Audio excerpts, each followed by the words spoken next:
Como lo ha dicho el gobierno nacional, las autoridades sanitarias se hacen las negociaciones ya con dos vacunas, además de la de Pfizer, con la de Sinopharm, que pertenece a la farmacéutica china, y por supuesto también a la rusa, la Sputnik V.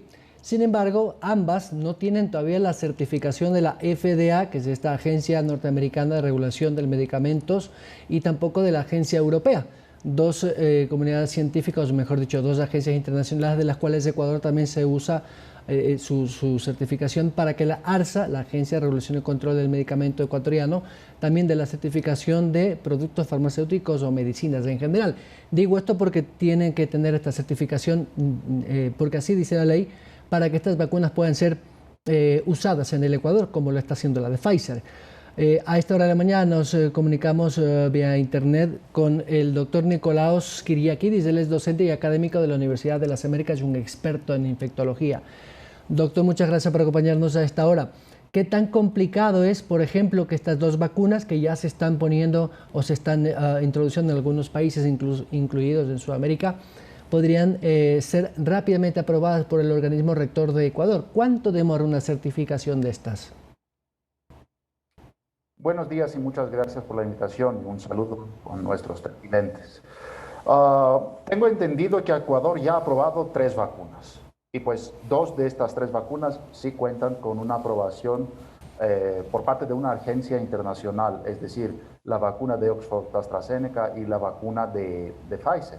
Sin embargo, se ha aprobado una tercera por el AXA, una tercera vacuna, y esta es la vacuna de Sinovac, una vacuna china, que utiliza una plataforma totalmente diferente.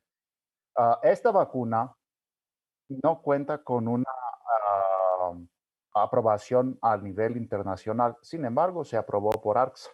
Entonces, no crea que sea un impedimento tan grande la aprobación de otras vacunas como la de Sinopharm, como la vacuna Sputnik V de Rusia, que todavía no cuentan con estas mismas con esta misma documentación. No creo que sea un impedimento mayor, digamos. ¿Cuál es la diferencia en cuanto a la inmunización? No sé si usted posee esa información, es decir, se dicen, según algunos estudios de revistas indexadas y revistas internacionales expertas en estos temas, que por ejemplo la rusa tendría una efectividad de casi el 95%, la china más o menos, pero la de Pfizer, según he escuchado, casi el 99%. Lo dicen algunos estudios europeos, sobre todo por esta primera experiencia que han tenido los israelitas. El gobierno de Israel ha vacunado casi el 60% de su población y según han hecho estos primeros análisis, hay una efectividad de casi el 99%, sobre todo en la mortalidad. ¿Cómo se puede medir el alcance y efectividad de estas vacunas?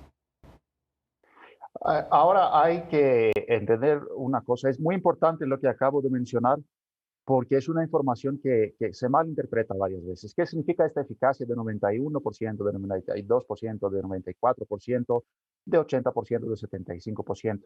Esta eficacia que se reporta y lo escuchamos diariamente, pues es una eficacia frente a la enfermedad sintomática. Es decir, una persona vacunada en un porcentaje a 90%, a 95% mayor a una persona no vacunada, pues no va a presentar manifestaciones por infección con este nuevo coronavirus. ¿De acuerdo? De ahí hay una eficacia frente a la enfermedad grave, es decir, si yo me vacuno, me voy a hospitalizar, me voy a morir.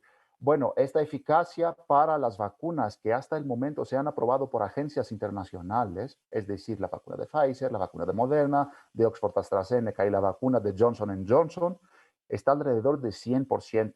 Es decir, estas personas pueden manifestar unos síntomas muy leves de la COVID-19, pero nunca se van a hospitalizar, nunca se han muerto hasta el momento personas ya vacunadas. Entonces hay que distinguir estas eficacias, hay que entender de qué se trata, porque lanzamos estos porcentajes sin entender de qué se trata. La eficacia entonces frente a la hospitalización, frente a la muerte hasta el momento es alrededor de 100% para estas vacunas. Para la vacuna de Sinovac que ya se aprobó, parece que tanto la eficacia frente a la enfermedad sintomática, frente a los síntomas, es menor o a menor grado y pues no conocemos todavía los datos sobre su eficacia a la hospitalización, a la enfermedad grave. Eso todavía no lo conocemos. Y no lo conocemos porque no han salido todavía los datos de sus ensayos de fase 3, no se han publicado en revistas indexadas. Esa es una información que carecemos nosotros, sin embargo, tenemos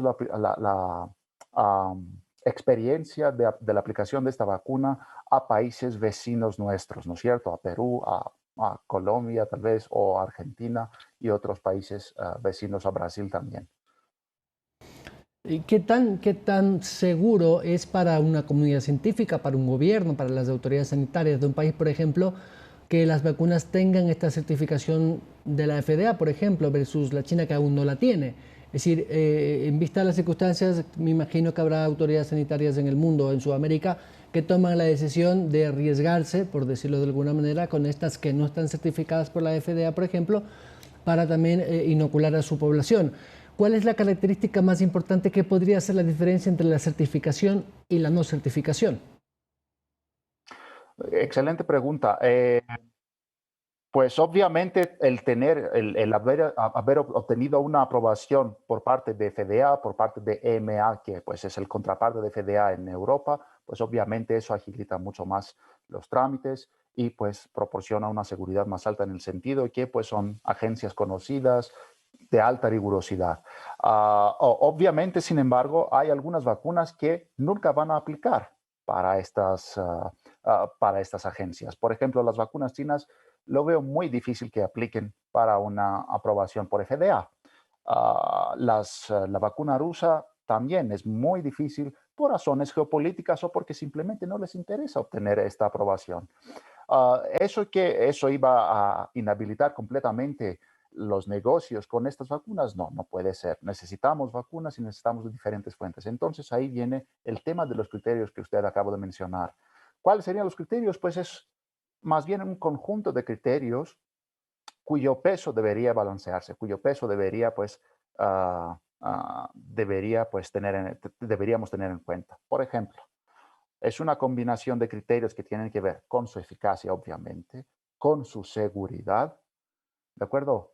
Y de ahí, pues, obviamente también con la disponibilidad de la vacuna. Es decir, si nosotros vamos a negociar con una vacuna cuya disponibilidad es casi cero, porque pues otros países han hecho estos negocios previamente, pues ya han reservado dosis, nunca vamos a obtener esta vacuna o vamos a esperar estar en la cola por varios meses. Y otro factor importante, otros dos factores importantes o criterios importantes son, primero, el precio por dosis y también las condiciones de almacenamiento de estas vacunas. Conocemos que unas vacunas necesitan condiciones un poquito más sofisticadas, un poquito más difíciles para su distribución en áreas rurales y otras vacunas necesitan almacenamiento en una nevera nomás. Entonces, todos estos factores sí afectan, son criterios que deberíamos tener en cuenta en el momento de negociar con una empresa farmacéutica para su propio candidato de vacuna. Doctor, este fin de semana nos enterábamos que la autorización que le ha dado la FDA a la vacuna de Johnson Johnson, que solamente necesita de una dosis. ¿Cuál es ese componente químico que hace la diferencia entre una sola dosis y dos? Me imagino que también tiene ahí un costo operativo, digámoslo así, en la producción del medicamento. Eh, esta vacuna de Johnson Johnson efectivamente es la primera que pues recibió una aprobación por FDA y es la primera que tiene una monodosis, o sea, necesita una sola dosis. Eso pues va a simplificar bastante el tema de la escasez de dosis que existen y hemos visto con la vacuna de Pfizer, por ejemplo, con la vacuna de Moderna, con la vacuna de AstraZeneca. Utiliza la misma estrategia como la vacuna de AstraZeneca, es decir, es una vacuna de vectores virales.